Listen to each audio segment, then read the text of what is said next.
ठीक है, स्टार्ट कर लेते हैं।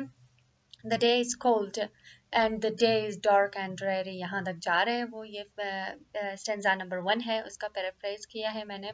In the first stanza of the rainy day the poet begins bye describing the day is cold dark and dreary. Poet ये कह रहा है कि बहुत ज़्यादा उसका जो दिन है वो बहुत ज़्यादा सर्द है, तारिक है और बहुत ज़्यादा ड्रेरी है। द वेदर इज़ हार्श, और वेदर भी बहुत ज़्यादा हार्श है, सख्त है। There is not any warmth to enlighten the day, और कहीं से भी दूर दूर से जो है कोई गर्मी भी नजर नहीं आ रहा कि वो दिन को जो है ना उसके लिए रोशन कर सके। he says that the wind is never wary, और वो जो हवा जो चल रही है वो जो है ना तकता ही नहीं है। which depicts the wind as strong, जो कि शो कर रहा है कि हवा जो है बहुत ही ज्यादा मजबूत है। In this stanza, the third line is about the vine that is still clinging to the moldering wall. और इस स्टेंजा में जो तीसरा लाइन है वो कह रहा है कि वो जो अंगूर की जो बेल है, सो ऑब्वियसली वो भी जो है ना क्लिंजिंग है एक वॉल पे, shows how much the vine is desperately attached to the wall that there is no more beneficial, और वो जो है ना मजबूती से उसी चीज पे अटैच है, उसी दीवार पे, लेकिन कोई फायदा ही नहीं है। ये हुआ का फ्रेज नंबर 1, स्टेंजा नंबर 1 की एक्सप्लेनेशन। सेकंड पे आ जाते हैं। My life is cold and the days are dark and dreary, मेरी जो ज़िंदगी है वो भी बहुत ज़्यादा सर्द है, तारीक है, ड्रेरी है, और चलता है। स्टेंजा नंबर 2 है। The poet in the second stanza then refers the cold and dark day to his unhappiness and hopeless life. अभी जो है ना दरअसल जो रैनी डे है वो अपनी लाइफ को जो गम के दिन है, जो कि बुरे दिन है, अनहैप्पीनेस है और होपलेसनेस है, उन चीज़ों को जो है ना वो रिलेट कर रहा है किसी से, रेनी डे से, अपने लाइफ को रेनी डे से। So by raining and never very wind, he implies that there are griefs and never ending sorrows in his life. जो पोएट कह रहा है कि जो बारिश हो रही है और जो विंड जो हवा है जो तकता ही नहीं है, वो जो है कह रहे हैं कि मेरी जो गम है, मेरी जो शिकायतें हैं, मेरी जो ज़िंदगी से जो बोरियत है जो भी है वो इसी चीज़ को शो कर रहा है।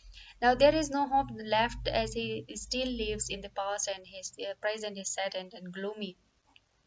So obviously उसको कोई उम्मीद भी नज़र नहीं आ रहा, ठीक है। वो अपने माजी में ही जी रहा होता है और अपने प्रेजेंट को वो एंजॉय नहीं कर पाता, और वो अपने प्रेजेंट को है ही नहीं। चलिए ठीक है, स्टेंजा नंबर 3 पे आ जाते हैं। Be still sad heart and cease repining, some days must be dark and dreary, यहाँ तक जा रहे हैं। स्टेंजा नंबर 3 है। In the third stanza, the poet gathers himself up and asks his heart to be quiet and peaceful and stop mourning and complaining.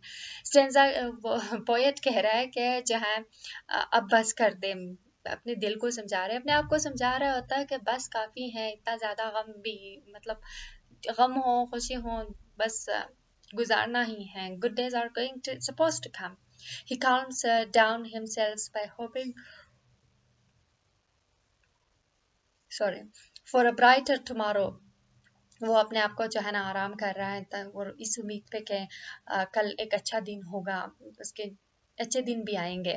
Because he knows that it is inevitable that there are darker moments of life, और वो जानता है कि जो है ना जिंदगी में जो है डार्कर मोमेंट्स होते हैं और उसके बाद इनलाइटमेंट्स आ जाते हैं।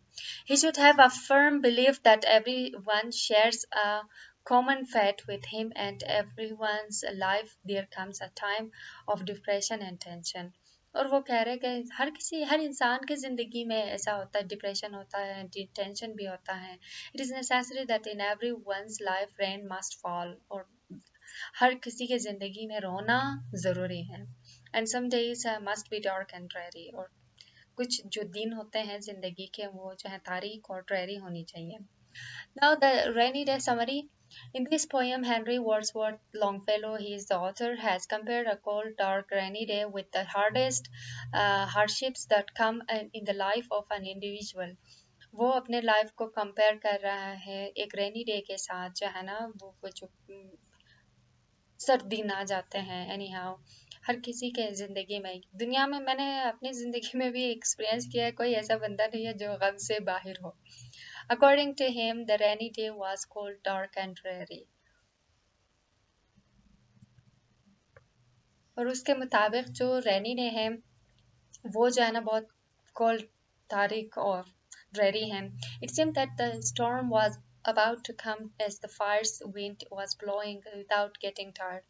और वो ये समझ रहा है कि एक तूफान आएगा तो शदीद हवा के साथ जो ब्लो कर रहा होता है और थकता भी नहीं है।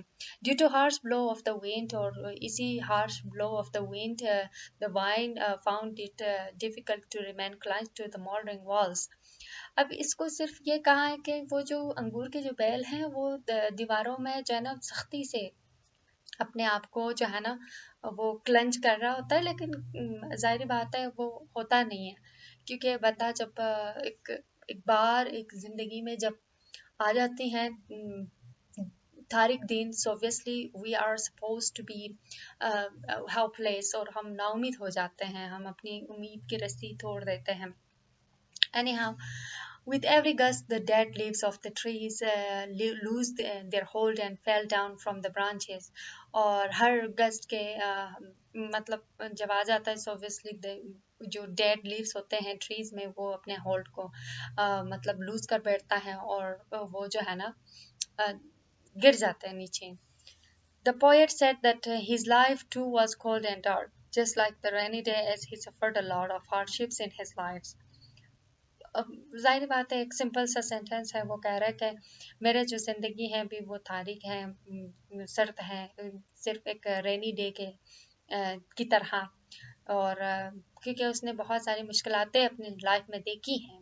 He used the word rain in the second stanza for his tears that he shed at the miseries and troubles of his life।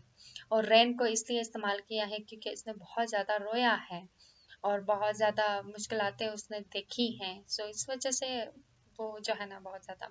The poet's thought remained clutched to his past, just like the vine that clutched to the moldering walls। और उसकी जो दिमाग है, so obviously वो जो है ना past में एक उसी बात पे अटकी हुई है कि माजी में मेरे साथ ऐसा क्यों हुआ, या मैंने किसी और के साथ ऐसा क्यों किया, होता है। The poet was quite hopeful in his youth, but with the passage of time, all his youth hopes lost their vigor, and it seemed that uh, they were lost in the terrible blast of troubles and fears of the past age। और उसको लग रहा होता है कि जब वो young था, so obviously he was quite hopeful, but थोड़ी सी जिंदगी में बहुत ये तारीकी आ गई, so obviously उसको ये लगा कि जो सारी जो उम्मीदें हैं वो सारी ट्रबल्स में, fears में वो जो है ना गुजर गया। Due to that the poet considered his days dark and dreary. और इसी वजह से जो है ना पोएट कंसिडर कर रहा है अपने दिन को जो है ना बहुत ज़्यादा तारीख। Though he was quite hopeless throughout the poem due to the troublesome incidents of his life।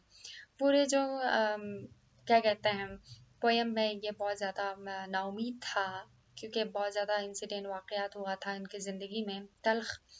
In the last stanza, he was hopeful as he asked his heart to stop repining, as a good time was waiting for him after stressful events। That's really good। किसी को समझ तो आ रहा है कि कोई बात नहीं, अगर बुरे दिन होते हैं अच्छे दिन भी आ जाते हैं। So that's really good। He felt a firm belief that troubles do come in person's life and tears do roll down on the cheeks, but we must accept the fact that they were part of one's life, and hence some days of life must be dark and dreary। ये दुनिया दो दिन की है, so obviously we will have, each individual will have the hardship of their life, they have to suffer, they have in order to accomplish something, so you have to work hard, you have to face lots of difficulties। So this are all. So I hope कि अगर आप लोग ये इसी summary को use करेंगे, और याद रखना है, रट्टे नहीं लगाना है, बस समझना है कि क्या है, दैट्स इट। अच्छा, match the words with their appropriate meaning. Dreary का मतलब होता है डार्क, वेरी का टायर्ड, मोल्डरिंग का टू डिके, सीज का मतलब होता है टू स्टॉप, रिपाइनिंग का मतलब होता है फीलिंग डिसकंटेंट। चले, what is the main theme of the poem? इसका main theme क्या है poem का? The main theme of the poem is that we must not lose hope under any circumstances. हमने जो है ना अपनी उम्मीद को नहीं छोड़ना है। Problems, difficulties, and tensions are part of one's life, along with pleasure and comforts. Problems जो मुश्किलातें हैं, tensions हैं, वो जो है ना एक हिस्सा है इंसान की ज़िंदगी का। Many times a person's moral goes down due to the problems, और इंसान की जो moral होते हैं, जो नतीजे होते हैं, जो लाइफ की whatever एम होती हैं, जो अचीवमेंट्स होती हैं, वो जो है ना डाउन हो जाती हैं। लेकिन बंदे को नाउमीद नहीं होनी चाहिए। There comes a day in the life of a person when he feels depressed just like rain, wind or thunderstorms. ठीक है, but one should consider that these are part of everyone's life, and he must have a firm belief that after every dark night there comes a bright, shining day awaiting with opportunities and success. ये हुई ना जो main theme of the poem. अगर आप लोगों से पूछा गया है कि 3 लाइन में करना है, so obviously you have to go with the 3 lines. यहाँ तक प्रॉब्लम्स तक कर ले बस, और ज़्यादा करने की ज़रूरत भी नहीं है, क्योंकि वो लोग चेक भी नहीं करेंगे, ये याद रखें। Use ellipsis in the following paragraph। ellipsis ये जो 3 डॉट्स होते हैं वगैरह वगैरह वगैरह, कुछ ऐसी बातों को वो जो है ना हाइड कर लेते हैं। ठीक है, इसी को ellipsis कहते हैं। इसको पढ़ना है और इसको शॉर्टकट करना है। Story teller from around the world sometimes begin a story by saying once upon a time there was a king, ellipsis लगा दिया। frogs turn into people, horses can fly, people can disappear and animals can talk। ये हुआ इसका answer. Right denotation and connotation of the given word. Challenging का मतलब होता है testing once ability, endurance. ये जो है ना इसका डिनोटेशन है, और connotation something that is difficult to do. Steadfast का है firm in belief and determination, इसका जो कोनोटेशन है वो है firm and resolute. Childlike का जो है वो resembling to a child marked by innocence and trust, और जो है कोनोटेशन इसका है चाइल्डिश। स्लेंडर का है ग्रेसफुली थिन, और इसका कोनोटेशन है slim and smart. New, latest, current, और इसका कोनोटेशन जो है something that is just developed और कम इनटू द लाइमलाइट। अच्छा, find out the words having the given silent letter. B, bomb. ठीक है, वो आखिरी बॉम्ब नहीं होता। ठीक है, कॉम, नम, थम। ठीक है, ई, लव, लव ही नहीं होता, डव ही नहीं होता, डव। अबव ही नहीं होता, अबव होता है, गैप। फिर जी, फॉरेन, रिजाइन, अलाइन, डिजाइन। ठीक है, हाँ, एच का है आर, ऑनेस्ट, एयर। ठीक है, ऑनर। ठीक है, टी का लिसन है, ऑफन है। चले, complete the following sentences by choosing the suitable prepositional phrases। यहाँ पे जो prepositional phrases दिए गए हैं, इसको जो है ना इसके साथ complete करना है। The cat is sitting under a tree. We told the shopkeeper about what we need. They moved out of their village. Don't move in the wrong direction. Our government should work on a coil energy.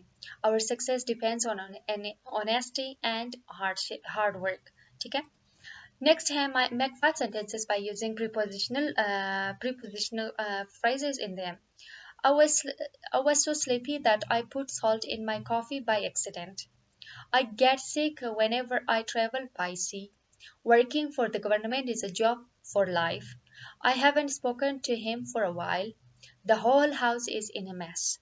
ठीक है, आई hope कि आप लोगों को ये समझ में